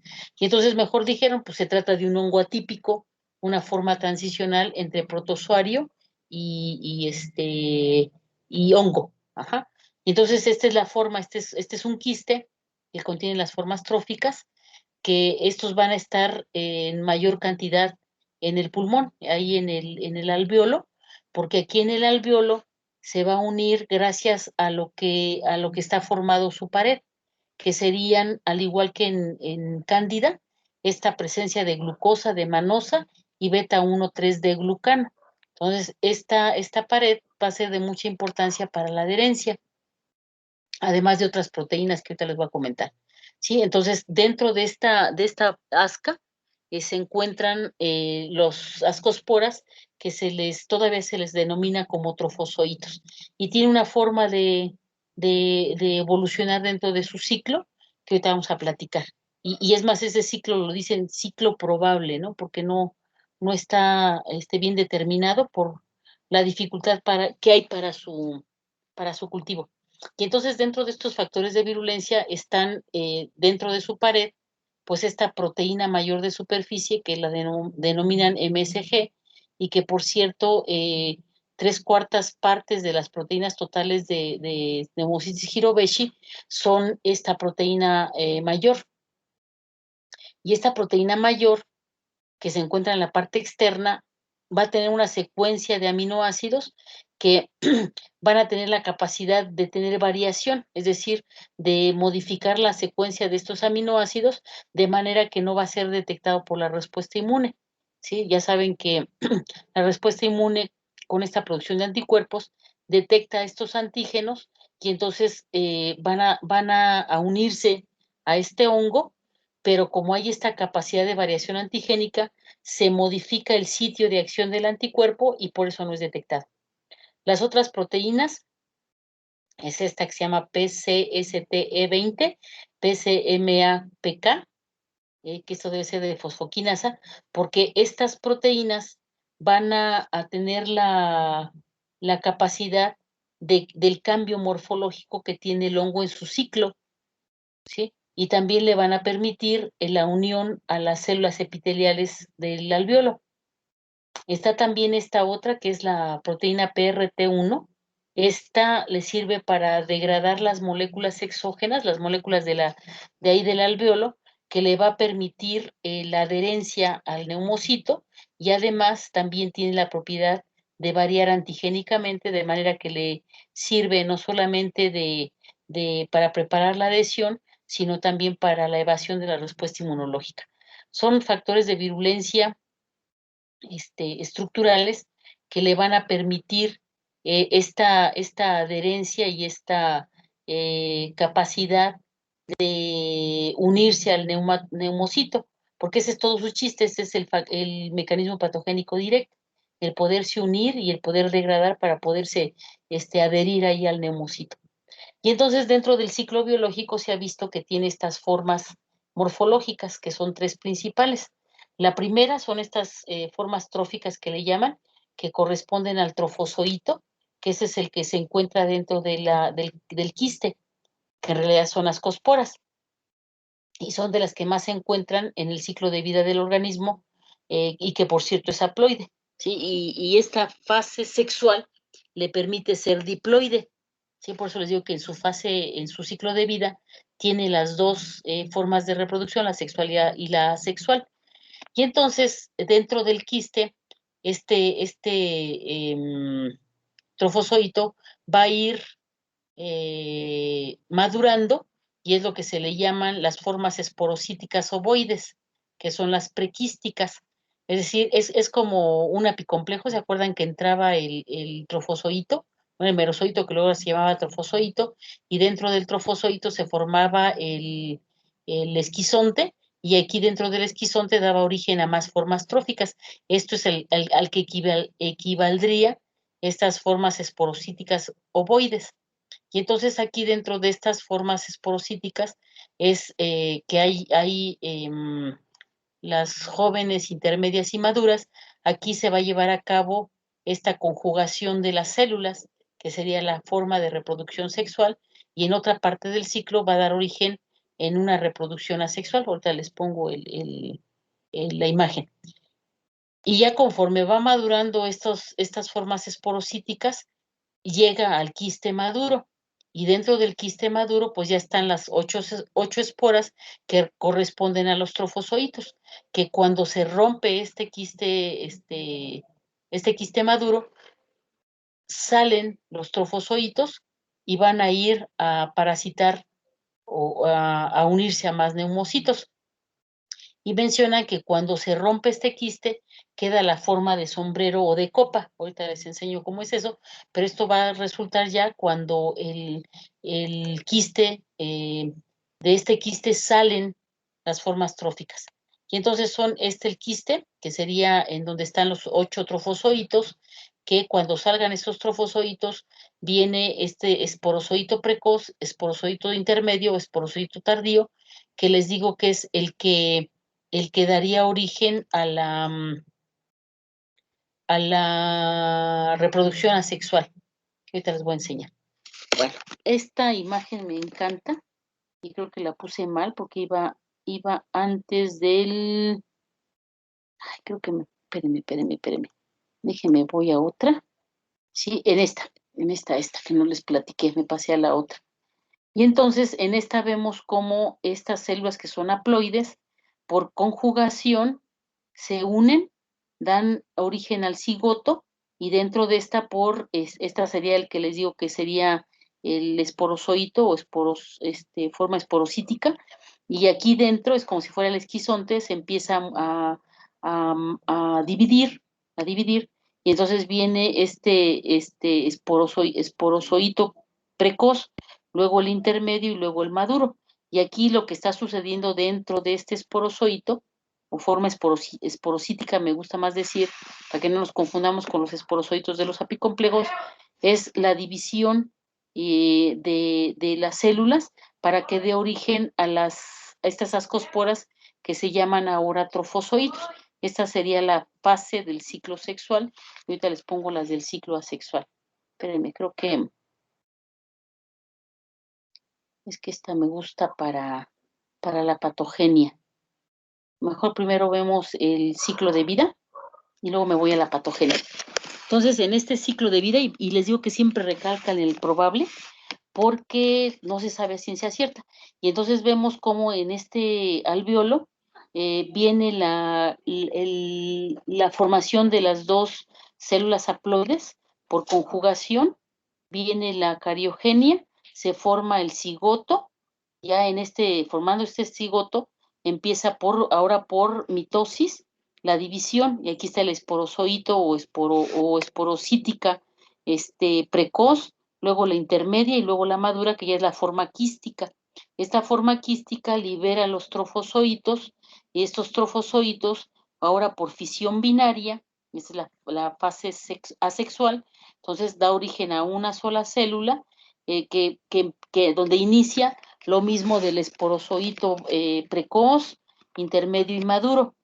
Y aquí se forma el quiste, donde se encuentran los trofozoitos dentro de esta, que cuando se rompe este quiste, se liberan los trofozoitos, que son las formas tróficas, y queda este quiste vacío, que les digo que tiene forma de copa, no sé dónde lo vieron, o de sombrero, así lo mencionan. ¿Sí? Entonces aquí están los dos ciclos, el ciclo sexual y el ciclo asexual, y los dos obviamente aumentarían la carga parasitaria de esta, y ahora nos vamos con la patogenia. Y entonces tenemos un hospedero inmunosuprimido. Aquí les platico de una vez las dos teorías, que ya lo leyeron, que mencionan que una teoría dice que nos infectamos en forma temprana.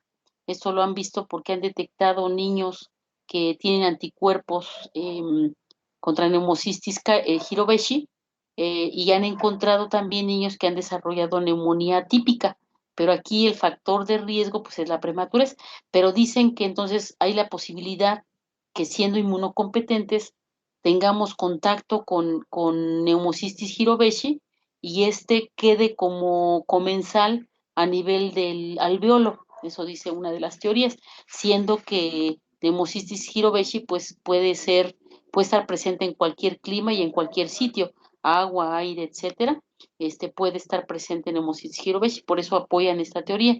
Y la otra teoría dice que en los pacientes de mayor edad entra en contacto neumocistis Hirobeshi por vía oral, si fuera por a través de agua contaminada, pero preferentemente por vía aérea, y entonces llega al alveolo, en donde se encuentran los macrófagos alveolares. Y entonces, si es un inmunocompetente, pues la propia respuesta limita la reproducción. Pero si entra en un inmuno suprimido, y estamos hablando de estos grupos de riesgo que les comentaba, entonces neumocistis Hirobeshi empieza con estos factores de virulencia que dijimos de la adherencia, beta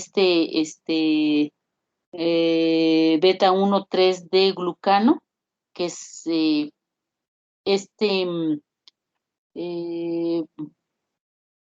manoproteína, este sacárido que se encuentra en la pared, y entonces junto con las proteínas que les mencioné, la proteína mayor y las otras proteínas, se adhiere al neumatocito, que lo estamos viendo aquí en esta parte, pero una parte va a ser fagocitada por los macrófagos y van a ir a presentar la respuesta a nivel de los ganglios regionales, que serían los ganglios mediastinales. Y entonces, ese sería el mecanismo patogénico directo, la llegada del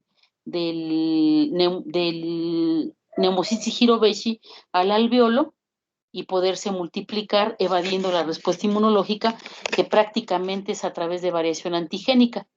¿Sí? Estamos hablando de un inmunocomprometido. Y entonces va a montar la respuesta a nivel de los ganglios regionales parailiares, y aquí se monta la respuesta de tipo adaptativo. Con este mecanismo patogénico indirecto, pues entonces viene el aumento de permeabilidad, el edema, la producción de interleucina 8 que atrae polimorfonucleares, y esto se empieza a llenar de líquido. Ajá, que es lo que sucede en la neumonía, y obviamente va a haber descamación de las células y hay una disminución de la luz de los bronquiolos terminales, que es lo que nos explicaría el mecanismo patogénico indirecto, esta neumonía atípica. Se le llama atípica porque esta va a ser difusa, es decir, bilateral y difusa. Esta no tiende por lo general a la condensación, por eso se le llama neumonía atípica. Bueno, esto lo puse mal, eran los ciclos. Y bueno, en esta estamos viendo cómo en su ciclo biológico se van a eliminar del quiste las formas tróficas, y estas formas tróficas se van a estar alimentando de los neumocitos que se encuentran a nivel del alveolo, y esto sería el mecanismo patogénico directo. Lo demás lo va a hacer la respuesta inmune. Bueno, esto ya se los comenté. Que se encuentra en todos lados.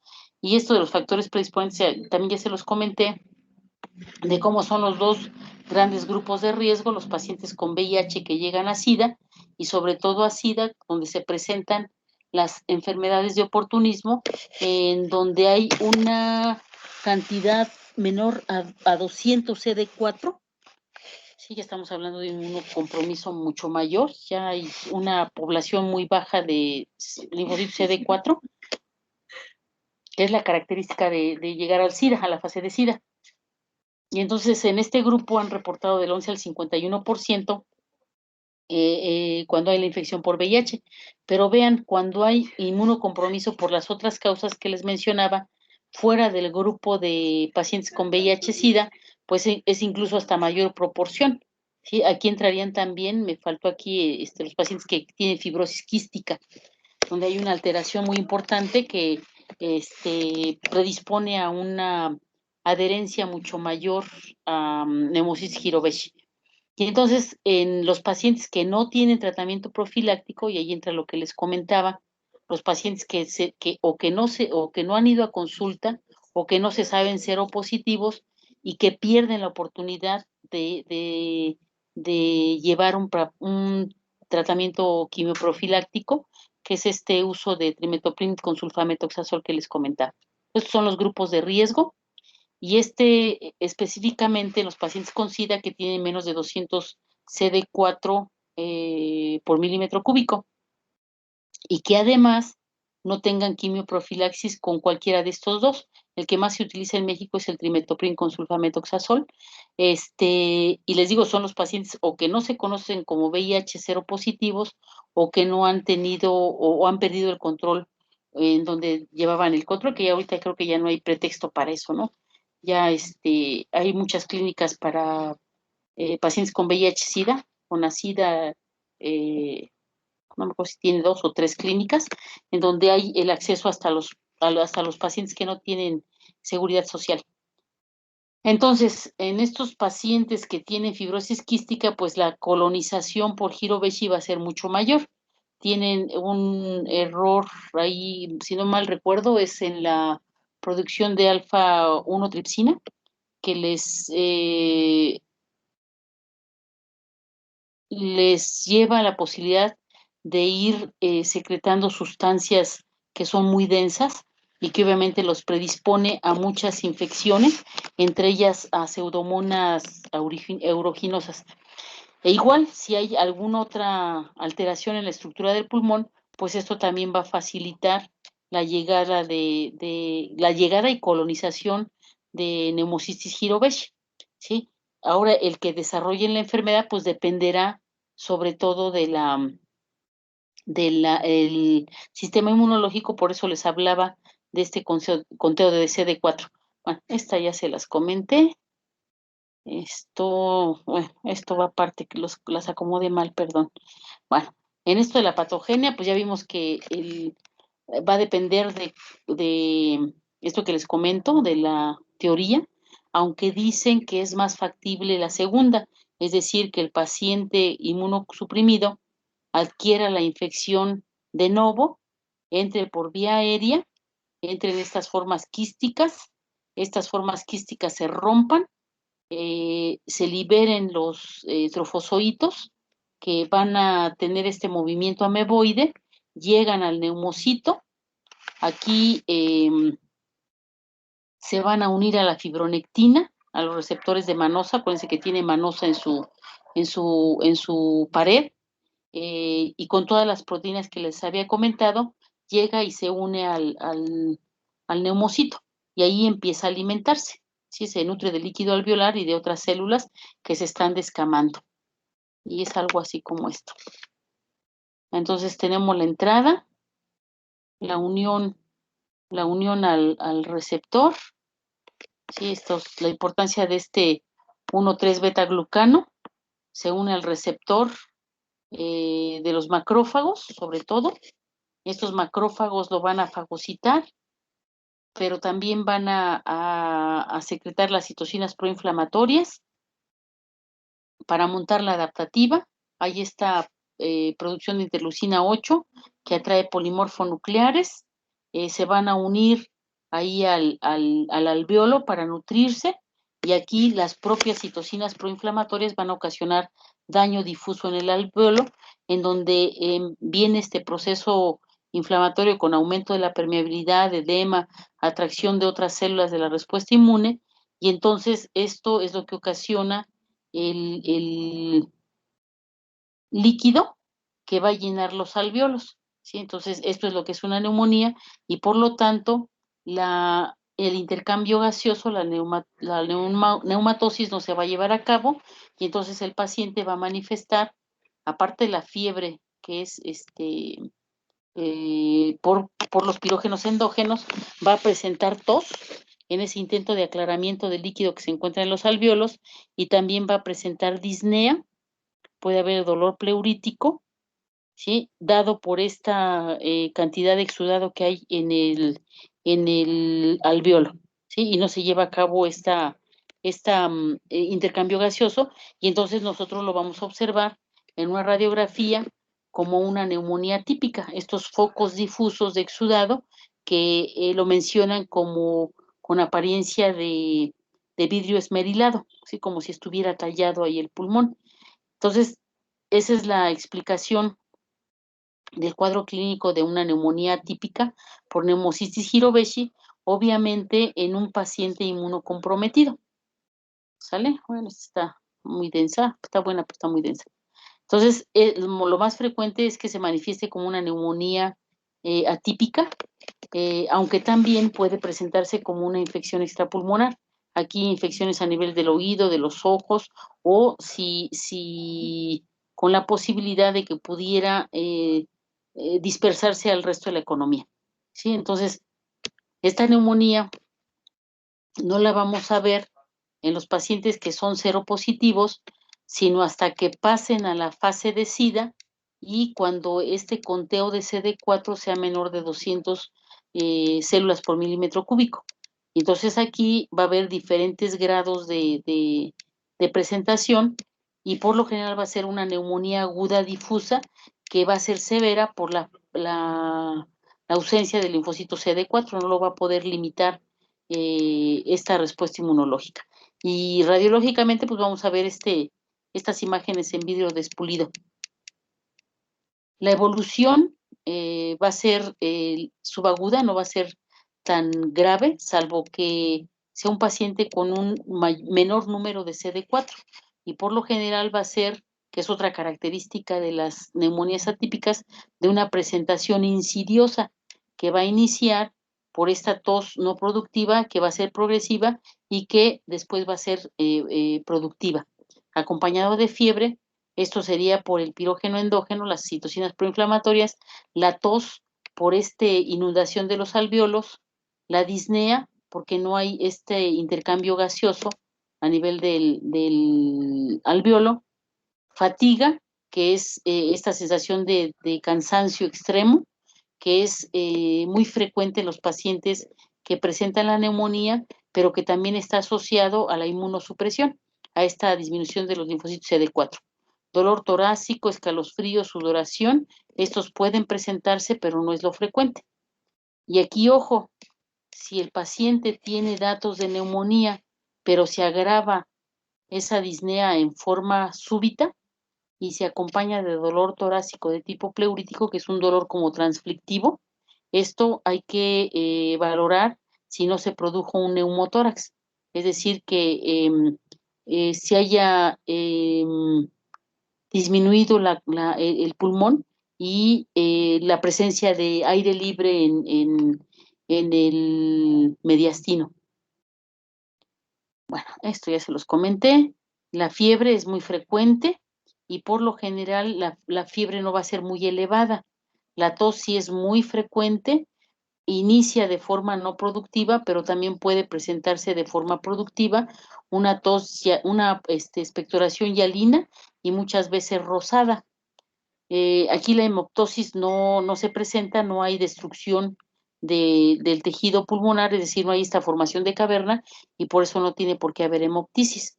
Y la disnea por lo general va siendo progresiva porque la enfermedad va extendiéndose en este paciente y va siendo más extensa la infección a nivel pulmonar. Ahora, cuando hacemos la exploración física, un porcentaje alto puede no presentar estertores, pero sí presenta un aumento de la frecuencia respiratoria, un aumento de la frecuencia cardíaca y va a haber cianosis. Esta cianosis producto de la disnea por la falta de intercambio gaseoso a nivel, en la unidad alveolo-capilar, y se pueden encontrar estertores crepitantes. Ya cuando encontramos estertores crepitantes junto con lo demás, con esto vamos a poder llegar a un diagnóstico sindromático, que es un síndrome infeccioso de vías respiratorias bajas. Híjole, ya se nos va a acabar el tiempo. Se nos va a acabar el tiempo. Entonces vámonos con la siguiente. Ya nada más les presento aquí radiografías. Ahí nada más que a ver si me dejan esto. Ahí está. Bueno, aquí nada más les presento radiografías. Déjenme enseñárselas. Estas son las extrapulmonares. El diagnóstico muy sencillo. La muestra biológica va a ser expectoración. Y aquí vamos a hacer un examen en fresco buscando las formas quísticas en el lavado broncoalveolar.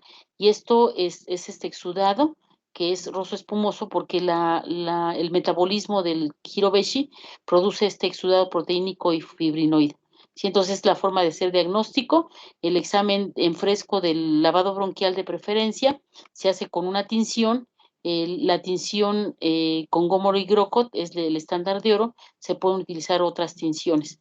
Esta es la imagen como se ve en el examen en fresco de lavado bronquial, y tenemos las formas tróficas de diferente color dependiendo de la técnica de tinción que se utilice. Cultivo no nos sirve, no hay con qué. Aquí están estas formas tróficas en el lavado broncoalveolar. ¿Sí? Estas pruebas inmunológicas, nada más rápidamente, la inmunofluorescencia indirecta, que es la detección de anticuerpos, al igual que la ELISA indirecta. Esta me da sensibilidad, y luego se hace Western blot, que me da mayor especificidad. Eso ya lo van a ver más adelante en laboratorio, y si no, yo se los vuelvo a comentar. La radiografía es el estudio de excelencia. Aquí vamos a ver estas imágenes que tienen el efecto o el aspecto de vidrio despulido, que esto les recordará cómo se ve coronavirus, que son estos exudados de forma periférica. Se van a ver igual que la neumonía típica. Bueno, el diagnóstico nosológico es igual con coronavirus, pero aquí el agente etiológico es diferente. La tomografía también va a ser muy importante, tiene una sensibilidad muy alta y una especificidad adecuada. Tratamiento, trimetoprim con sulfametoxazol es el de primera elección, de preferencia, junto con Dapsona, o el alternativo es primaquina con clindamicina, y de inicio se da trimetoprim,